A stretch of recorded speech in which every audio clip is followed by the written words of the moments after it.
শ্রমিক বিক্ষোভের মধ্যে খোলা রয়েছে শিল্পাঞ্চল আশুলিয়ার বেশিরভাগ তৈরি পোশাক কারখানা। তবে গতকাল বিভিন্ন কারখানায় ভাঙচুর ও লুটপাটের জেরে আতঙ্কিত কারখানা মালিকরা।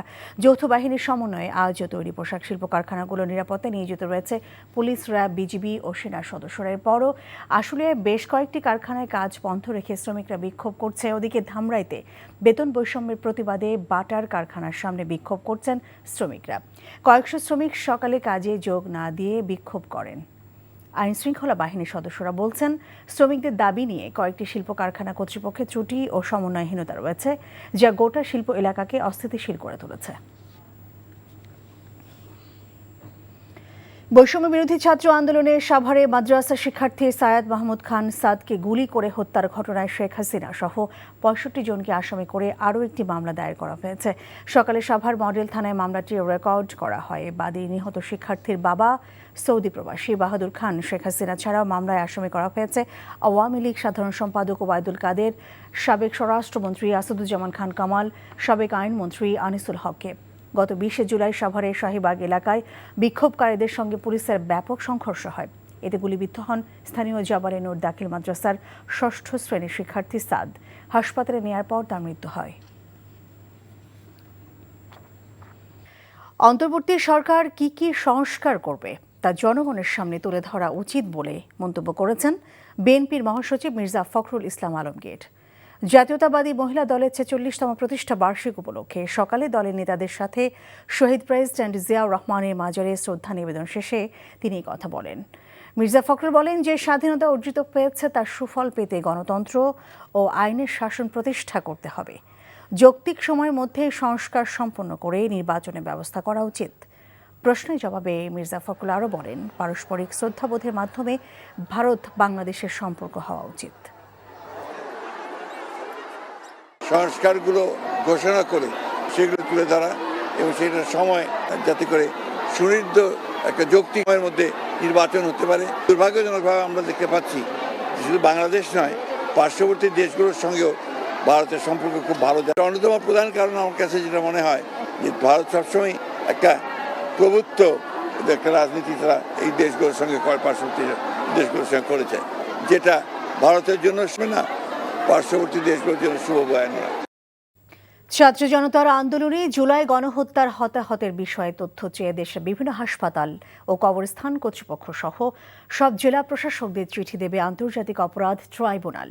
দর্শক, এই বিষয়ে আরও জানতে আমরা সরাসরি যাচ্ছি আমাদের সহকর্মী নিয়ামুল আজিজ সাদিকের কাছে। সাদিক, এ বিষয়ে কি তথ্য আছে আপনার কাছে সর্বশেষ আমরা জানতে চাই।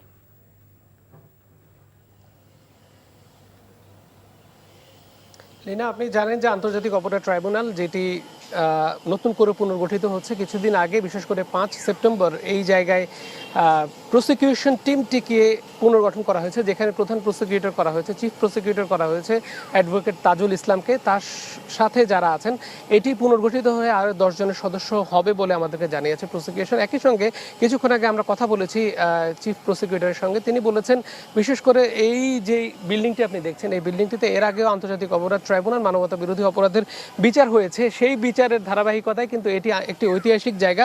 এখানেই পুনর্গঠনের মাধ্যমে, এটি ঝুঁকিপূর্ণ কিছু জায়গা আছে, সেইটি পুনর্গঠনের মাধ্যমে আবার নতুন করে শুরু হবে আন্তর্জাতিক যে গণহত্যা হয়েছে, বিশেষ করে জুলাই এবং আগস্টে সেই গণহত্যার দোষী সাব্যস্ত যাদের বিরুদ্ধে অভিযোগ করা হচ্ছে, বিশেষ করে 12টি মামলা করা হয়েছে এখন পর্যন্ত। এর ভিতরে 11টি মামলা আছে জুলাই এবং আগস্টের গণহত্যা, এবং একটি মামলা হচ্ছে আপনি জানেন যে হেফাজতের ঘটনা, যেটি 5 মে 2013 সালে হয়েছিল, সেই ঘটনায় আরও একটি মামলা করা হয়েছে। এই মামলাগুলোর এখানে বিচার হবে। এবং এখানে উল্লেখ করা ভালো যে এখানে 29 জন সাংবাদিক আছেন যাদের বিরুদ্ধে এই গণহত্যা উস্কানির জন্য অভিযোগ আছে। তবে গণহত্যা প্রমাণ করতে হবে, এই জন্য আজকে একটি চিঠি দেওয়া হবে। আপনি যেটি বলছিলেন যে চিঠি জেলা প্রশাসকের মাধ্যমে বিভিন্ন যে জায়গাগুলোতে যেখানে গণহত্যা সংগঠিত হয়েছে, যেখানে গণকবর দেওয়া হয়েছে, কিংবা যেই হাসপাতালগুলোতে এই লাশগুলো নেওয়া হয়েছে, শনাক্ত করা হয়নি কিংবা ময়নাতদন্ত করা হয়নি, প্রত্যেকটির খবর কিন্তু তারা নেবেন। নেওয়ার মাধ্যমে এই আন্তর্জাতিক তদন্ত সংস্থার মাধ্যমে তারা তাদের যে মামলার কার্যক্রম সেটি তারা শুরু করতে পারবে। আর চিফ প্রসিকিউটর জানাচ্ছেন খুব দ্রুতই কিন্তু বিচারক নিয়োগ হবে এবং এখানে কার্যক্রম শুরু হবে। এবং আজকে এই কার্যক্রমের একটি বড় অগ্রগতি হচ্ছে যে এই তথ্যগুলো চাওয়ার ক্ষেত্রে। তো এই ছিল সর্বশেষ অবস্থা। Leena, Dhaka chief metropolitan magistrate হিসেবে নিয়োগ পেয়েছেন মোহাম্মদ মুস্তাফিজুর রহমান। রোববার আইন মন্ত্রণালয় থেকে এই বিষয়ে একটি প্রজ্ঞাপন জারি করা হয়। এর আগে তিনি নেত্রকোনা যুগ্ম জেলা ও দায়রা জজ হিসেবে নিযুক্ত ছিলেন। ঢাকার নতুন মুখ্য মহানগর হাকিম মুস্তাফিজুর রহমান ঢাকা বিশ্ববিদ্যালয়ের আইন বিভাগের ছাত্র ছিলেন।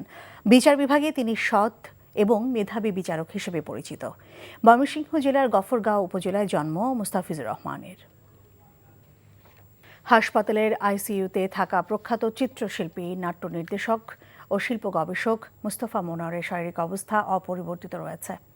তার সুস্থতা কামনা করে পরিবারের পক্ষ থেকে দোয়া চাওয়া হয়েছে। পারিবারিক সূত্রে জানা গেছে, দীর্ঘদিন ধরে শারীরিক নানা জটিলতায় ভুগছেন তিনি। সম্প্রতি বাসায় হঠাৎ করে মাথা ঘুরে পড়ে গেলে তাকে হাসপাতালে ভর্তি করা হয়।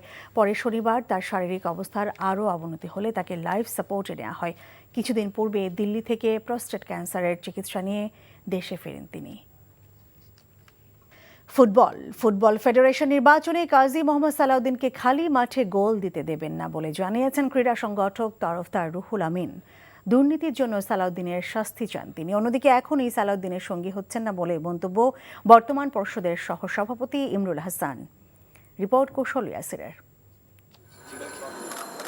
ঘনিয়ে আসছে বাংলাদেশ ফুটবল ফেডারেশনের নির্বাচন। এরই মধ্যে ভোটের মাঠে থাকার ঘোষণা দিয়েছেন বর্তমান সভাপতি কাজী মোহাম্মদ সালাউদ্দিন। তবে কে হচ্ছেন তার প্রতিদ্বন্দ্বী সেটি এখনও স্পষ্ট নয়।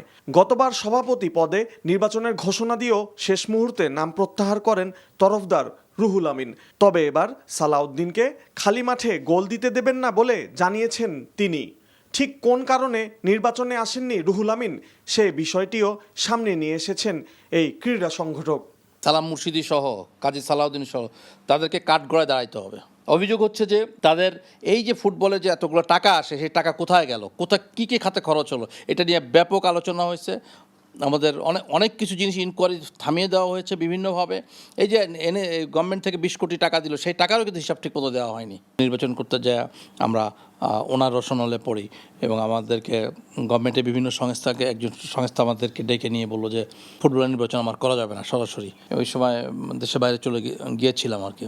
অন্যদিকে আলোচনায় রয়েছে গতবার সালাউদ্দিনের প্যানেল থেকে সহসভাপতি নির্বাচন করা বসুন্ধরা কিংসের সভাপতি ইমরুল হাসানের নাম। সালাউদ্দিনের সঙ্গে হাত মেলাবেন কিনা তা এখনও স্পষ্ট নয় বলে জানিয়েছেন তিনি। আপাতত বিএফএফ-এ ঢোকার কোনো ইচ্ছে আমার নেই। তো সাধারণ ফুটবল সমর্থক হিসেবে আমি হয়তো কিছু উপদেশ দিতে পারি। বড় বড় কর্পোরেট হাউসগুলোর সাথে যোগাযোগ করে এবং বিভিন্ন মাল্টিন্যাশনাল কোম্পানির সাথে যোগাযোগ আগে অর্থের উৎসটা নিশ্চিত করতে হবে এবং অর্থের উৎসটা নিশ্চিত করলে আপনার মস্তিষ্ক থেকে বিভিন্ন পরিকল্পনাতে এমনি বেরিয়ে আসবে।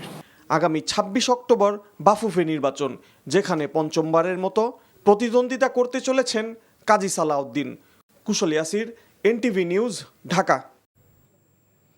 অন্তর্বর্তীকালীন সরকার কি কি সংস্কার করতে চায় তা জনগণের সামনে তুলে ধরার দাবি জানিয়েছে বিএনপি। সংস্কারের জন্য সময় নির্ধারণের দাবি করে দলের মহাসচিব মির্জা ফখরুল ইসলাম আলমগীর বলেছেন, যৌক্তিক সময়ের মধ্যে নির্বাচন করে ক্ষমতা জনগণের হাতে তুলে দিতে হবে। ভারত এই অঞ্চলে প্রভুত্ব বজায় রাখতে চায় বলেও মন্তব্য করেন তিনি। ইমরুল আহসানের রিপোর্ট। জাতীয়তাবাদী মহিলা দলের 46তম প্রতিষ্ঠাবার্ষিকী উপলক্ষে সংগঠনের নেতাকর্মীদের নিয়ে বিএনপির প্রতিষ্ঠাতা শহীদ রাষ্ট্রপতি জিয়াউর রহমানের মাজারে শ্রদ্ধা জানান বিএনপির মহাসচিব। এই সময় তিনি বলেন, ছাত্র জনতার আন্দোলনে যে বিজয় অর্জিত হয়েছে তার সুফল পেতে গণতন্ত্র ও আইনের শাসন প্রতিষ্ঠা করতে হবে। নির্বাচন ও সংস্কার ইস্যুতে দলের অবস্থানও তুলে ধরেন তিনি। দুবার দেখা করেছি আমরা আপনার এই অন্তর্বর্তীকালীন সরকারের প্রধান এবং তাদের সদস্যদের সঙ্গে।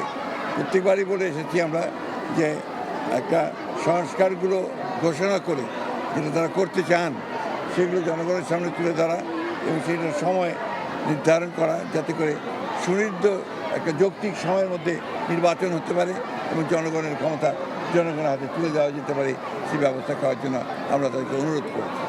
ভারতের সশস্ত্র বাহিনীকে যুদ্ধের জন্য প্রস্তুত থাকতে হবে প্রতিরক্ষা মন্ত্রী রাজনাথ সিংয়ের এমন বক্তব্যের জবাব দেন মির্জা ফখরুল। পার্শ্ববর্তী দেশগুলোর সঙ্গে তাদের যে রাজনীতি এবং তাদের যে আচরণ, সেটা কোন প্রেক্ষিতে তারা কীভাবে করছেন সেটা তারা ভালো বোঝেন, সেটা বলেছেন।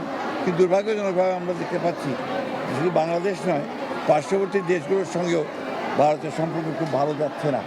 এটা অন্যতম প্রধান কারণ আমার কাছে যেটা মনে হয় যে ভারত সবসময় একটা প্রভুত্ব একটা রাজনীতিটা এই দেশগুলোর সঙ্গে পার্শ্ববর্তী দেশগুলোর সঙ্গে করেছে, যেটা ভারতের জন্য শুভ বয়ে আনবে না, পার্শ্ববর্তী দেশগুলোর জন্য শুভ বয়ে আনবে।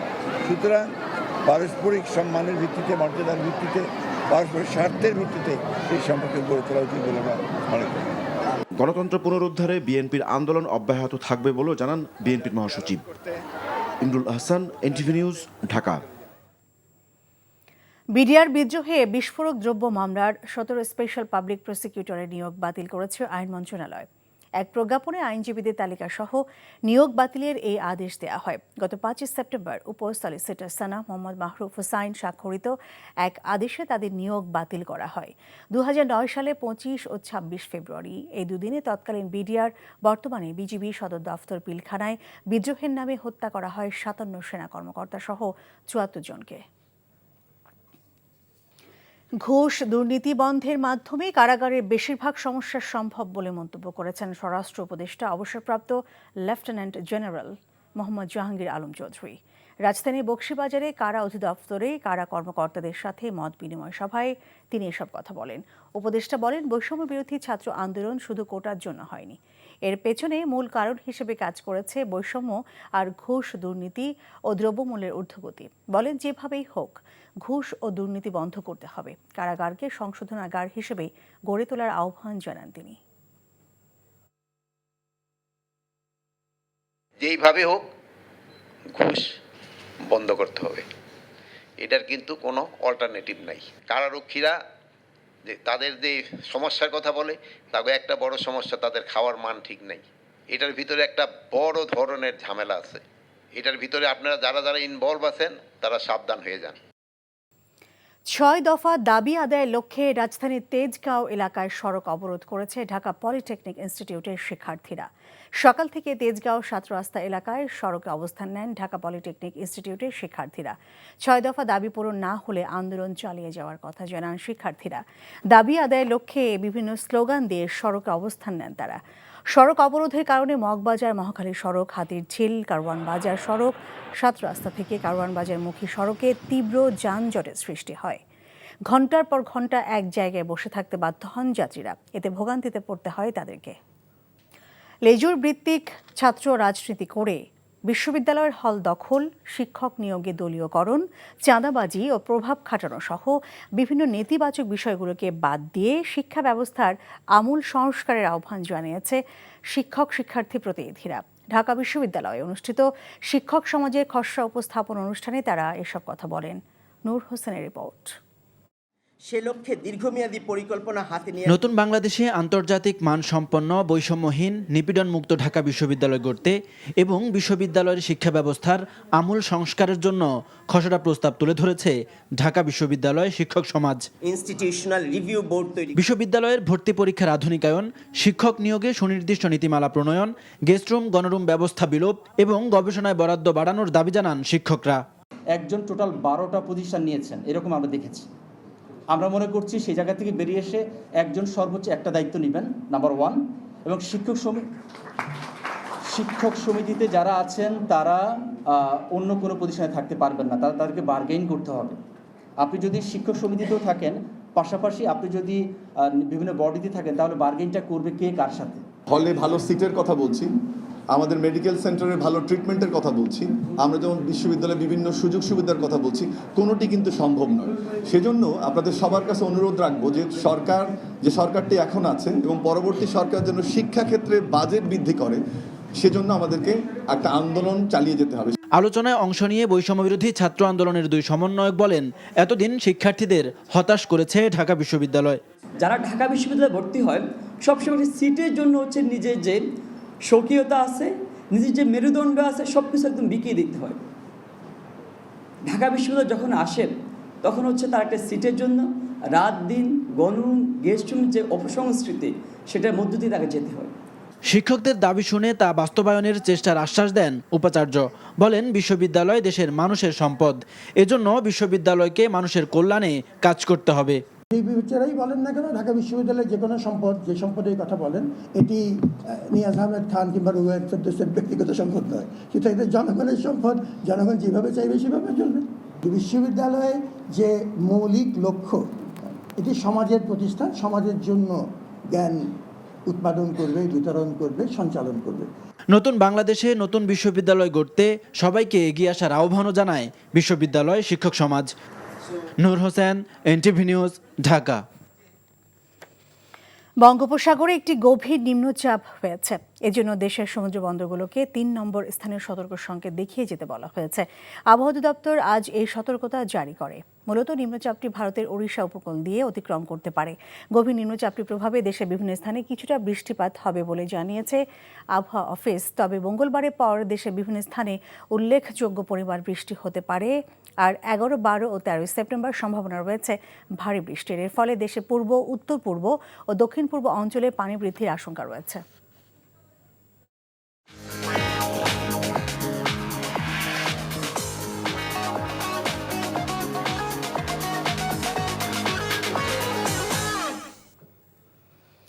এবারে নগদ নিবেদিত অর্থনীতির সংবাদ। 14টি বিলাসবহুল পণ্য আমদানিতে ব্যাংকে শতভাগ নগদ এলসি মার্জিন দিতে হবে বলে জানিয়েছে বাংলাদেশ ব্যাংক। কেন্দ্রীয় ব্যাংকের ব্যাংকিং প্রবিধি ও নীতি বিভাগ এ সংক্রান্ত নির্দেশনা জারি করেছে। নির্দেশনায় বলা হয়, বৈশ্বিক অর্থনৈতিক অস্থিতিশীল পরিস্থিতির প্রেক্ষাপটে দেশে মুদ্রা ও ঋণ ব্যবস্থাপনা অধিকতর সুসংহত রাখার লক্ষ্যে আমদানি ঋণপত্র স্থাপনের ক্ষেত্রে নগদ মার্জিনের হার নির্ধারণ সংক্রান্ত নির্দেশনা দেওয়া হলো। 14টি বিলাসবহুল পণ্য হল মোটর কার, ইলেকট্রনিক্স, অ্যাপ্লায়েন্স, স্বর্ণ ও স্বর্ণালংকার, তৈরি পোশাক, চামড়া ও পাটজাত পণ্য, আসবাবপত্র, সাজসজ্জা সামগ্রী, ফল, নন সিরিয়াল ফুড, প্রক্রিয়াজাত খাদ্য, chocolate, biscuit, juice, coffee, soft drinks, alcohol এবং তামাক বা এর বিকল্প পণ্য।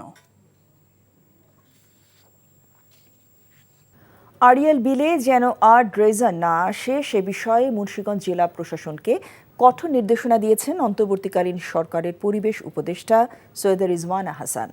দুপুরে মুন্সিগঞ্জে লৌহজং উপজেলা পরিষদ আয়োজিত আড়িয়াল বিল সম্পর্কিত উপস্থাপনা ও ব্রিফিংয়ে তিনি এ নির্দেশনা দেন। এ সময় তিনি বলেন, ড্রেজার দিয়ে আড়িয়াল বিলে কারা মাটি ভরাট করছে এ বিষয়টি প্রশাসন জানে না, এটা হতে পারে না। পরে বজরায় করে আড়িয়াল বিল পরিদর্শনে যান উপদেষ্টা রিজওয়ানা হাসান। এ সময় অন্তর্বর্তীকালীন সরকারি শিল্প, গৃহায়ন ও গণপূর্ত উপদেষ্টা আদিলুর রহমান খান উপস্থিত ছিলেন। ড্রেজার দিয়ে কারা মাটি ভরছে এটা পুলিশ প্রশাসন, জেলা প্রশাসন, উপজেলা প্রশাসন জানে না, এটা হতে পারে না। আজকে ড্রেজার থাকুক বা না থাকুক, ড্রেজার যেন আড়িয়াল বিলে আর না আসে, আপনি সেই ব্যবস্থা গ্রহণ করবেন এবং আপনি নিয়মিত তদারকি করবেন। এই অবৈধ ভূমিদস্যুদের আক্রমণ, জায়গা জমি দখল করে ফেলা, পানি ফেলে জমি দখল করে নেওয়া, এই জিনিসের থেকে মানে পরিপূর্ণভাবে মুক্তি পায়। আমরা এটা শুরু করে দিয়ে যেতে চাই। দুর্নীতি, অন্যায় এবং চাঁদাবাজির বিরুদ্ধে বরিশাল বিশ্ববিদ্যালয়ের শিক্ষার্থীদের সাথে মতবিনিময় করেছে ছাত্র আন্দোলনের কেন্দ্রীয় সমন্বয়কদের একটি দল। দুপুরে বিশ্ববিদ্যালয় জীবনানন্দ দাস কনফারেন্স রুমে বৈষম্য বিরোধী ছাত্র আন্দোলন বরিশাল বিশ্ববিদ্যালয় শাখার উদ্যোগে এ সভা হয়। সভা শেষে গণ অভ্যুত্থানে শহীদদের পরিবারের সাথে সাক্ষাৎ করেন সমন্বয়করা। এ সময় উপস্থিত ছিলেন ঢাকা বিশ্ববিদ্যালয় সহ কয়েকটি বিশ্ববিদ্যালয়ের কেন্দ্রীয় সমন্বয়করা। অন্যদিকে বৈষম্য বিরোধী ছাত্র আন্দোলনের কেন্দ্রীয় সমন্বয়করা কুষ্টিয়া জেলা প্রশাসন ও আন্দোলনে নিহতদের পরিবারের সাথে মতবিনিময় করেছেন। দুপুরে জেলা প্রশাসনের সম্মেলন কক্ষে এই সভা অনুষ্ঠিত হয়। পুলিশের Mymensingh range DIG doctor Mohammad Ashrafur Rahman বলেছেন, আইনের ধারায় যা বলা আছে পুলিশ সেইভাবেই কাজ করবে। দুপুরে ময়মনসিংহ পুলিশ লাইন্সে সাংবাদিকদের সাথে মতবিনিময়কালে সব কথা বলেন তিনি। ডিআইজি আরও বলেন, কোনো ব্যক্তি যেন হয়রানি না হয় সে বিষয়টি নিশ্চিত করা হবে। পুলিশ বাদী হয়ে আর কোনো মামলা করবে না, এখন থেকে ভিকটিম মামলা করবে। এ সময় রেঞ্জ ও জেলা পুলিশের ঊর্ধ্বতন কর্মকর্তারা উপস্থিত ছিলেন। আইনশৃঙ্খলা পরিস্থিতি নিয়ন্ত্রণের জন্য রাজনৈতিক দল সহ সকলের সহযোগিতা কামনা করেছেন নৌবাহিনী প্রধান অ্যাডমিরাল এম নাজমুল হাসান। সকালে ভোলা সার্কিট হাউস হলরুমে এক মতবিনিময় সভা শেষে তিনি এ কথা বলেন। রাজনৈতিক দল যারা দেশের জনগণের জন্য, জনগণের সেবা করার জন্য কাজ করেন, তাদের প্রতি আমি আহ্বান করব যে আপনারা সবাই আমাদের বেসামরিক প্রশাসনকে, সশস্ত্র বাহিনীকে এবং আইন শৃঙ্খলা রক্ষাকারী বাহিনীদেরকে সহায়তা করবেন। আমরা সবাই মিলে যদি কাজ করি তাহলে আমার বিশ্বাস আইন শৃঙ্খলা ফিরিয়ে আনতে এবং আইনশৃঙ্খলা রক্ষার ক্ষেত্রে আমাদের যে ভূমিকা সেটা আরও অনেক কার্যকর এবং ফলপ্রসূ হবে। বৈষম্য বিরোধী ছাত্র আন্দোলনে রাজধানীতে নিহত আসিফ হাসানের কবর জিয়ারত ও পরিবারকে আর্থিক সহায়তা করেছেন বিএনপির কেন্দ্রীয় নেতা ও সাতক্ষীরা 1 আসনের সাবেক সংসদ সদস্য মোহাম্মদ হাবিবুল ইসলাম হাবিব। দুপুরে নিহত আসিফ হাসানের গ্রামের বাড়ি দেবহাটা উপজেলার নোয়াপাড়া ইউনিয়নের আশকারপুর যান তিনি। এ সময় আসিফ হাসানের কবর জিয়ারত শেষে পরিবারের সদস্যদের সাথে কথা বলেন এবং তিনি নিহতের মায়ের হাতে নগদ অর্থ প্রদান করেন।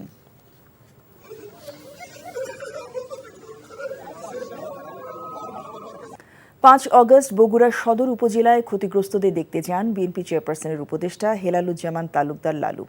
দুপুরে শহরের মাটিডালি এলাকায় ক্ষতিগ্রস্ত পরিবারের কাছে যান তিনি। এ সময় উপস্থিত ছিলেন সদর উপজেলা নির্বাহী কর্মকর্তা ফিরোজা পারভিন। এছাড়াও উপস্থিত ছিলেন উপজেলা পরিষদের বিভিন্ন পর্যায়ের কর্মকর্তা ও উপজেলা বিএনপির নেতৃবৃন্দ। দেশীয় বাজারে ডিমের মূল্য বৃদ্ধি পাওয়ায় এবার ভারত থেকে বেনাপোল স্থলবন্দর দিয়ে 2,31,000 পিস মুরগির ডিম আমদানি করা হয়েছে। এই প্রথম বেনাপোল বন্দর দিয়ে ভারত থেকে ডিমের চালান আমদানি হলো। সকালে বেনাপোল বন্দর দিয়ে একটি ভারতীয় ট্রাকে করে 400 কার্টুন আমদানি করা হয়েছে ডিম। রাজস্ব কর্মকর্তা মাসুদুর রহমান বলেন, আমদানি করা এসব ডিমের ইনভয়েস মূল্য $11,272 মার্কিন ডলার। প্রতি ডজন ডিমের আমদানি মূল্য $0.56, যা বাংলাদেশি টাকায় প্রতিটি ডিমের মূল্য পড়ে 5 টাকা। প্রতি ডজন ডিমের ইনভয়েস মূল্যের উপর 33% সরকারি রাজস্ব পরিশোধ করে প্রতিটি ডিমের মূল্য দাঁড়ায় 60 টাকা। টানা 15 দিন পানি ছাড়ার পর অবশেষে বন্ধ হলো রাঙামাটির কাপ্তাই কর্ণফুলী পানি বিদ্যুৎ উৎপাদন কেন্দ্রের 16টি জলকপাট। কর্ণফুলী পানি কেন্দ্রের ব্যবস্থাপক এটিএম আব্দুজ্জাহা জানান, সকালে এই জলকপাট বন্ধ করে দেওয়া হয়েছে। পানি বিদ্যুৎ উৎপাদন কেন্দ্রের কন্ট্রোল রুম সূত্রে জানা যায়, এই বছর কাপ্তাই হ্রদের পানি এত বেশি বেড়ে গিয়েছিল যে গত 3 সেপ্টেম্বর স্পিলওয়ে 16টি জলকপাট দিয়ে সর্বোচ্চ 60 ইঞ্চি করে পানি ছাড়া হয়েছিল।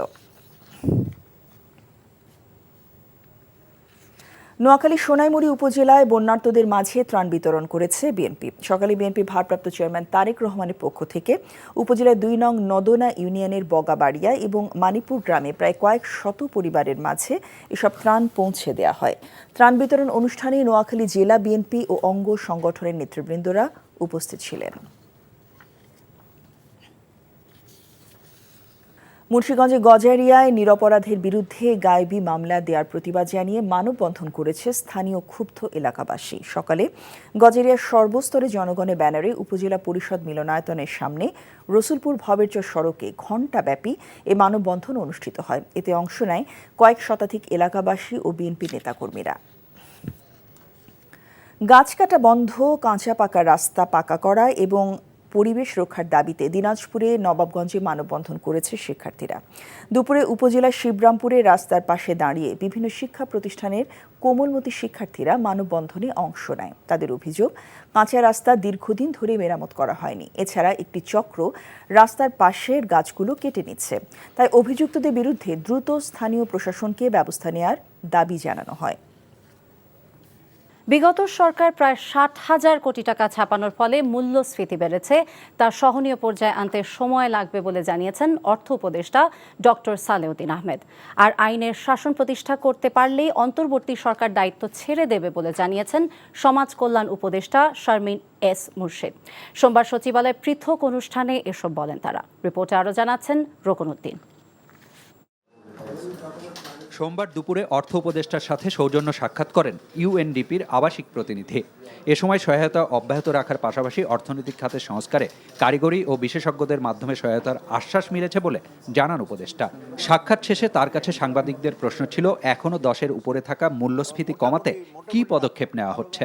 হুট করে নেমে যাওয়ার মতো অবস্থা তো বিভিন্ন কারণে ঘটেছে। তো আপনারা জানেন তো মূল্যস্ফীতি কেন বাড়লো। টাকা ছাপিয়েছেন, 70,000-60,000 কোটি টাকা দিয়েছেন, খরচ করে। এইগুলোর ইম্প্যাক্ট ওটাকে উল্টো রথে আনতে হলে বা উল্টো দিকে আনতে হলে তো আমাদের রাষ্ট্র আনতে হলে একটু সময় লাগবে। চাঁদাবাজি বন্ধ করে, চাঁদাবাজি তো একটা শুধু এটা অর্থনৈতিক বাণিজ্যিক সিদ্ধান্ত না, এখানে রাজনীতি আছে, সমাজের অনেকগুলো ভ্যালু আছে। আর কোনোদিন তো ভ্যাকুয়াম থাকে না, শূন্যস্থান অলওয়েজ পূরণ হয়, তাই না? এখন যা যা চলে গেছে তাদের বলে আরও শূন্যস্থান পূরণ করার যে লোক আছে সেদের কন্ট্রোল করতে একটু সময় লাগবে তো। এদিকে দায়িত্ব নেবার 1 মাস পূর্তিতে সমাজ কল্যাণ এবং নারী ও শিশু মন্ত্রণালয়ের অগ্রগতি ও পরিকল্পনা তুলে ধরেন সংশ্লিষ্ট উপদেষ্টা। বলেন, অভ্যুত্থানে ক্ষতিগ্রস্তদের স্বল্প পরিসরে সহায়তা দেওয়া হচ্ছে এবং তালিকা দেওয়া হবে আগামী মাসে। বেশ কিছু প্রকল্পে প্রধান উপদেষ্টা ডক্টর মোহাম্মদ ইউনূসের ক্ষুদ্র ঋণ মডেল চালু করা হবে বলেও জানান তিনি। এ সময় তার কাছে সাংবাদিকরা জানতে চান অন্তর্বর্তী সরকারের মেয়াদ ও নির্বাচন নিয়ে। আমাদের তো একটা অঙ্গীকার আছে, একটি নির্ভুল একটি নির্বাচন উপহার দেওয়া। এই কাজটিও তো আমাদের করে যেতে হবে। তার জন্য সংস্কার অবশ্যই দরকার। যে সহিংসতাগুলো এই মুহূর্তে হচ্ছে, দখল হচ্ছে, চাঁদাবাজি হচ্ছে এবং প্রত্যেকটা ক্ষেত্রে কোনো না কোনো রাজনৈতিক দলের নামে হচ্ছে, তো এই রাজনৈতিক দলগুলো আর কতকাল তাদের মাথার উপরে এই ধরনের নোংরা অপরাধ নিয়ে ঘুরে বেড়াবে? আমাদের রাজনৈতিক দলগুলোকে শুধরাতে হবে। কতটুকু আমরা দেশের ভেতরে আইন শৃঙ্খলাটা আনতে পেরেছি, রুল অফ ল আনতে পেরেছি এবং এই জায়গাগুলোকে সুসংগত করতে পেরেছি। যত তাড়াতাড়ি আমরা করতে পারবো তত তাড়াতাড়ি আমাদের কাজ শেষ। আপাতত ভাতাভোগী সবার ভাতা অব্যাহত থাকবে জানিয়ে উপদেষ্টা বলেন, সামনের দিনে ভুয়াদের বাদ ও ন্যায্যদের যোগ করে নতুন তালিকা করা হবে। Roknuddin, NTV news, Dhaka. বাংলাদেশ থেকে পাচার হওয়া কোটি কোটি টাকা ফিরিয়ে আনতে সহায়তার আশ্বাস দিয়েছে যুক্তরাষ্ট্রের তদন্ত সংস্থা federal bureau of investigation FBI।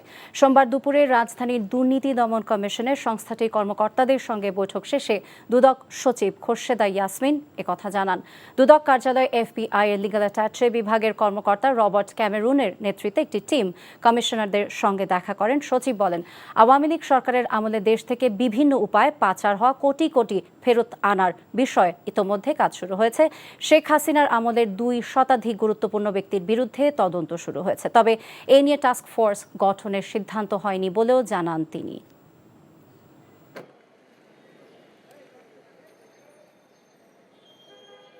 পাচারকৃত অর্থ উদ্ধারের জন্য বিভিন্ন রকম প্রচেষ্টা চলছে, চলমান। এটা চেইনের মাধ্যমে কার্যক্রমটা অ্যাডমিনিস্ট্রেটিভ ওয়েতে হচ্ছে, সেক্ষেত্রে একটু সময় ক্ষেপণ হয়ে যায় বা সব ক্ষেত্রে ওই কান্ট্রির কি আইন আছে, বিধানাবলী আছে, সেগুলির সাথে আমাদেরকে কোপ করে এক লাইন মতো এনে কাজ করাটার চেষ্টা চলছে। কোনো ক্ষেত্রে যদি কখনো প্রয়োজন আমাদের বোধ করি যে দুর্নীতি দমন কমিশন কোনো সহযোগিতার প্রয়োজন হয় তাদের থেকে নেয়ার, সেটার ক্ষেত্রে আমাদেরকে কিছু এক্সপ্লোর করার কথা বলা হয়েছে।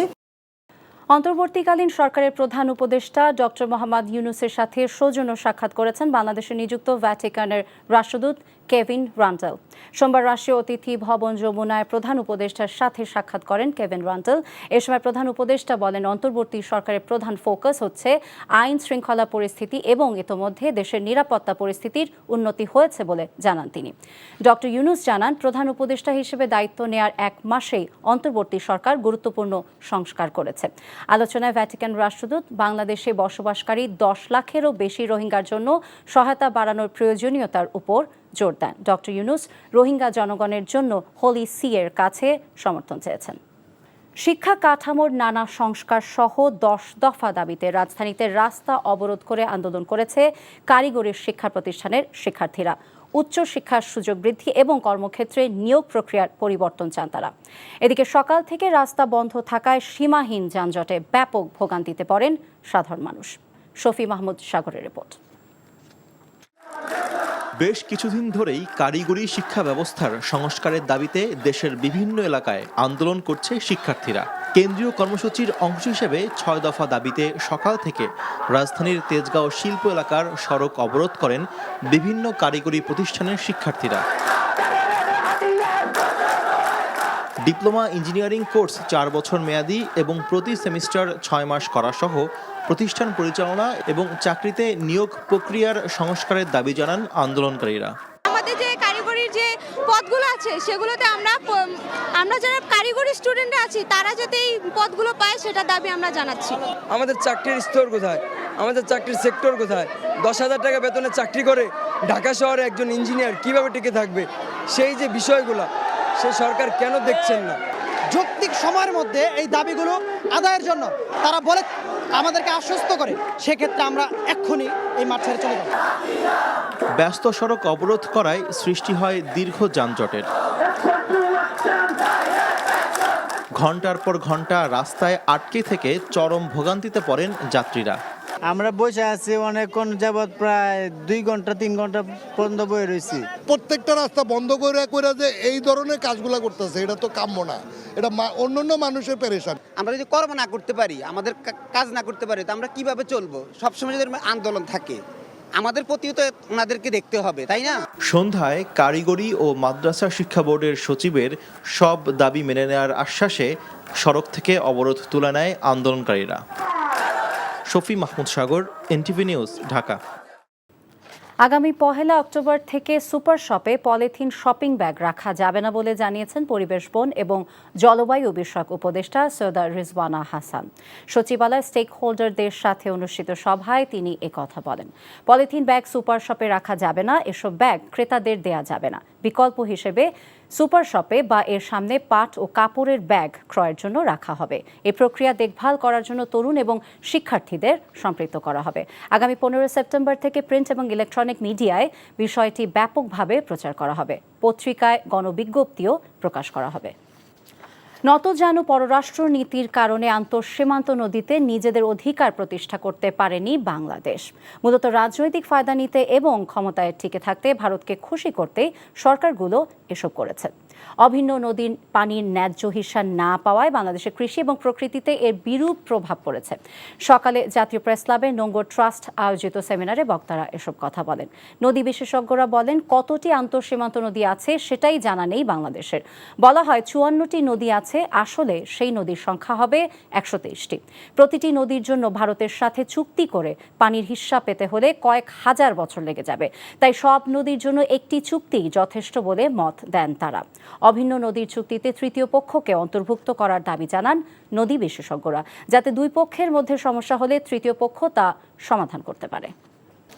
নিজেদের বিরুদ্ধে অসত্য সংবাদ প্রচার এবং সত্য ঘটনা প্রকাশ করে সংবাদ সম্মেলন করেছেন দক্ষিণ যুবদলের সাবেক নেতা আজাদ চৌধুরী নাহিদ এবং আনোয়ার হোসেন অভি। সকালে রাজধানীর সেগুনবাগিচায় ক্রাইম রিপোর্টার্স অ্যাসোসিয়েশন বাংলাদেশের কার্যালয়ে তাদের পক্ষে ব্রিফিং করেন ব্র্যাক বিশ্ববিদ্যালয়ের শিক্ষার্থী সুমিত। তিনি বলেন, গত 29 আগস্ট রাতে নাখালপাড়ার একটি বাড়িতে অবৈধ অস্ত্র মজুদ আছে এবং রিকশা আন্দোলনে উস্কানি দিতে সেখানে পরিকল্পনা করা হচ্ছে এমন খবর পেয়ে ছাত্র জনতার সাথে একটি বাসায় তারা তল্লাশি করেন। কিন্তু 5 সেপ্টেম্বর একটি দৈনিকে তাদেরকে ডাকাত পরিচয় দেখিয়ে একটি জাতীয় অনলাইনের ডিজিটাল মাধ্যমে তাদের বিরুদ্ধে অসত্য খবর প্রচার করা হয়। এই ঘটনার পরে সেই অনলাইন সংশোধনী দিলেও সামাজিকভাবে তাদের মর্যাদা ক্ষুণ্ণ হয়েছে বিধায় তারা এর তীব্র প্রতিবাদ জানান।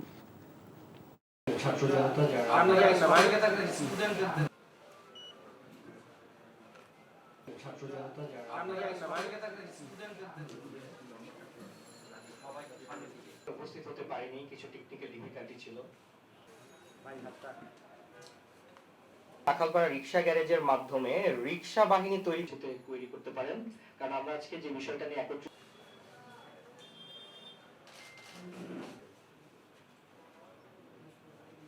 এসেছি ব্র্যাক ইউনিভার্সিটি। পাকিস্তানের বিপক্ষে ঐতিহাসিক সাফল্যের অনুপ্রেরণায় ভারত সফরে ভালো কিছু করে দেখাতে চান মেহেদী হাসান মিরাজ। এছাড়াও ভারত সফরকে নিয়ে প্রত্যাশার পারদ উঁচুতে হলেও এটাকে স্বাভাবিক মানছেন এই অলরাউন্ডার। মিরপুর স্টেডিয়ামে জাতীয় দলের অনুশীলন শেষে গণমাধ্যমের মুখোমুখি হয়ে এসব কথা বলেন তিনি। রিপোর্টে জানাচ্ছেন নিলয় মজুমদার। বাংলাদেশের বিপক্ষে চেন্নাই টেস্টের জন্য পূর্ণ শক্তির দল ঘোষণা করেছে ভারত। পাকিস্তানের বিপক্ষে সাফল্য ও বিশ্ব টেস্ট চ্যাম্পিয়নশিপের অংশ হওয়ায় বাংলাদেশকে হালকাভাবে নেওয়ার সুযোগ নেই ভারতের। ভারতীয় কন্ডিশনে লড়াই করাটাই প্রথম লক্ষ্য বলে জানিয়েছেন মিরাজ। আপনি যেটা বললেন, চ্যালেঞ্জিং অবশ্যই থাকবে। ইন্ডিয়ান মাটিতে আমরা এর আগেও টেস্ট খেলেছি, আমাদের বিগত পারফরমেন্স ওই রকম ভালো ছিল না, বাট আমরা এবার একটা কনফিডেন্স নিয়ে যাচ্ছি। আশা করি যে ওদের যে কন্ডিশনটা আছে আমরা এনজয় করার চেষ্টা করব, আমরা ফাইট দেওয়ার চেষ্টা করব। যখন আমরা ফাইট দিতে পারবো ওদের সাথে, তখনই কিন্তু আমাদের ফরে রেজাল্ট আসার চান্স থাকবে। সো আমাদের প্ল্যানিংটাই এইটাই যে আমরা যেন ওদের সাথে ফাইট দিতে পারি। ভারত সফরের আগে বাংলাদেশ দলকে নিয়ে প্রত্যাশা বেড়ে যাওয়ার কারণ পাকিস্তানের বিপক্ষে সবচেয়ে সিরিজের পারফরমেন্স। শান মাসুদের দলকে তাদের মাটিতে 2-0 ব্যবধানে হারিয়ে আইসিসি টেস্ট চ্যাম্পিয়নশিপ পয়েন্ট তালিকার 4 নম্বর উঠে এসেছে বাংলাদেশ। স্বাভাবিকভাবেই প্রত্যাশার চাপ বেড়ে যাওয়ায় তার উত্তাপ টের পাচ্ছেন মিরাজও। যে আমরা যখন ভালো খেলি, ম্যাচ জিতি, তখন কিন্তু এক্সপেকটেশন সবারই বাড়ে। আর এক দুইজনের না, সবারই বাড়ে। সো সবারই এক্সপেকটেশন থাকবে, বাট এক্সপেকটেশনের জায়গায় আমরা ভালো খেলাটা ইম্পর্টেন্ট, এবং আমরা যেভাবে প্রিপারেশন নিয়েছি এর আগে এবং আমরা যেভাবে নিচ্ছি, আমরা যদি পারফর্ম করতে পারি তাহলে আমাদের নিজেদেরও এক্সপেকটেশনটা ভালো থাকবে। ভারতের বিপক্ষে 13টি টেস্ট খেলে 11টিতে হেরেছে বাংলাদেশ। এবার ইতিহাস পরিবর্তনের লক্ষ্য মিরাজদের। নীলা মজুমদার, এনটিভি নিউজ, ঢাকা।